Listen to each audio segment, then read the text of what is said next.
ಶ್ರೀರಾಮಕೃಷ್ಣ ವಚನವೇದ ಗೃಹಸ್ಥರಿಗೆ ಬುದ್ಧಿವಾದ ಎಂಬ 4ನೇ ಅಧ್ಯಾಯದ ಮುಂದುವರೆದ ಭಾಗ.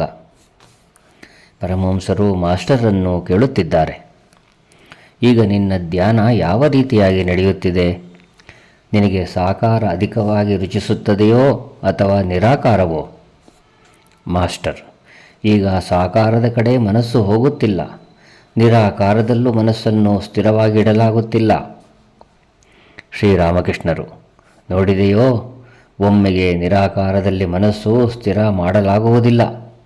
ಆದ್ದರಿಂದ ಮೊದಲು ಸಾಕಾರದಲ್ಲಿ ಮನಸ್ಸು ಇಡುವುದೇ ಮೇಲು. ಮಾಸ್ಟರ್: ಈ ಮಣ್ಣಿನ ಮೂರ್ತಿಗಳ ಮೇಲೆ ಧ್ಯಾನ ಮಾಡಬೇಕು ಅಂತೀರಾ? ಶ್ರೀರಾಮಕೃಷ್ಣರು: ಏಕೆ? ಚಿನ್ಮಯ ಮೂರ್ತಿಗಳ ಮೇಲೆ. ಮಾಸ್ಟರ್: ಹಾಗಾದರೂ ಕೈ ಕಾಲು ಇವನ್ನೆಲ್ಲ ಭಾವಿಸಿಕೊಳ್ಳಬೇಕಾಗುತ್ತದೆಯಲ್ಲವೇ? ಆದರೆ ನೀವು ಹೇಳಿದ್ದೀರಲ್ಲ, ಮೊದಲು ಸಾಕಾರದ ಮೇಲೆ ಧ್ಯಾನ ಮಾಡದಿದ್ದರೆ ಮನಸ್ಸು ಸ್ಥಿರವಾಗುವುದಿಲ್ಲ ಎಂಬುದಾಗಿ. ಅದು ಸರಿ ಅಂತ ಯೋಚಿಸುತ್ತಿದ್ದೇನೆ. ಒಳ್ಳೆಯದು, ನೀವು ತಿಳಿಸಿದ್ದೀರಿ ಭಗವಂತ ವಿವಿಧ ರೂಪಗಳನ್ನು ಧರಿಸಬಲ್ಲ ಎಂಬುದಾಗಿ. ಆದ್ದರಿಂದ ಹೆತ್ತ ತಾಯಿಯ ಮೇಲೆ ಧ್ಯಾನ ಮಾಡಬಹುದೇ? ಶ್ರೀರಾಮಕೃಷ್ಣರು: ಮಾಡಬಹುದು. ಆಕೆಯ ಮೇಲೆ ಧ್ಯಾನ ಮಾಡಬೇಕಾದ್ದೇ. ಆಕೆ ಗುರು, ಬ್ರಹ್ಮಮಯಿ.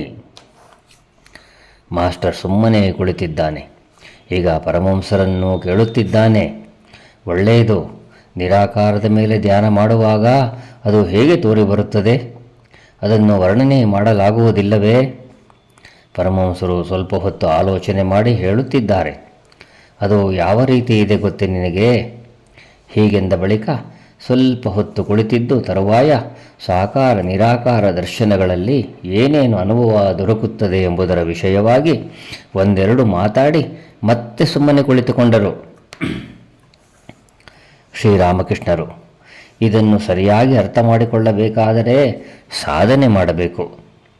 ಕಿರುಮನೆಯೊಳಗಿಟ್ಟಿರುವ ರತ್ನ ನೋಡಬೇಕಾಗಿದ್ದರೆ, ಅದನ್ನು ಸ್ವಾಧೀನಪಡಿಸಿಕೊಳ್ಳಬೇಕಾಗಿದ್ದರೆ ಶ್ರಮವಹಿಸಿ ಬೀಗದ ಕೈ ವಿಚಾರಿಸಿ ತಂದು ಬಾಗಿಲು ತೆರೆಯಬೇಕಾಗುತ್ತದೆ. ಬಳಿಕ ಆ ರತ್ನವನ್ನು ಹೊರಗೆ ತೆಗೆದುಕೊಂಡು ಬರಬೇಕಾಗುತ್ತದೆ. ಹಾಗೆ ಮಾಡದೆ ಬೀಗ ಹಾಕಿದ ಬಾಗಿಲಿನ ಮುಂದೆ ಸುಮ್ಮನೆ ನಿಂತುಕೊಂಡು, ಈಗ ಬೀಗ ತೆಗೆದಿದ್ದೇನೆ, ಸಂದೂಕದ ಬೀಗವನ್ನು ಮುರಿದಿದ್ದಾಯಿತು, ಈಗ ರತ್ನ ಹೊರಕ್ಕೆ ತೆಗೆದಿದ್ದೇನೆ ಎಂಬುದಾಗಿ ಭಾವಿಸಿದರೆ ಅದರಿಂದ ಏನು ತಾನೇ ದೊರೆತೀತು? ಸಾಧನೆ ಮಾಡಬೇಕು. ಜ್ಞಾನಿಗಳು ನಿರಾಕಾರದ ಮೇಲೆ ಧ್ಯಾನ ಮಾಡುತ್ತಾರೆ. ಅವರು ಅವತಾರವನ್ನು ಒಪ್ಪುವುದಿಲ್ಲ. ಅರ್ಜುನ ಶ್ರೀಕೃಷ್ಣನನ್ನು ಸ್ತೋತ್ರ ಮಾಡಿದ, ನೀನು ಪೂರ್ಣ ಬ್ರಹ್ಮ ಎಂಬುದಾಗಿ.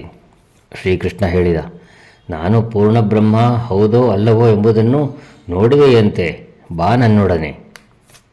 ಹೀಗೆಂದು ಹೇಳಿ ಒಂದು ಜಾಗಕ್ಕೆ ಕರೆದುಕೊಂಡು ಹೋಗಿ ಆತನನ್ನು ಕೇಳಿದ, ಅಲ್ಲಿ ಏನನ್ನು ನೋಡುತ್ತಾ ಇದ್ದೀಯೇ? ಅರ್ಜುನ ಹೇಳಿದ, ಅಲ್ಲಿ ನಾನು ಒಂದು ದೊಡ್ಡ ಮರ ನೋಡುತ್ತಿದ್ದೇನೆ. ಅದರಲ್ಲಿ ನೇರಳೆ ಹಣ್ಣಿನಂಥ ಕಪ್ಪು ಹಣ್ಣುಗಳು ಜೊಂಪೆ ಜೊಂಪೆಯಾಗಿ ನೇತಾಡುತ್ತಿವೆ.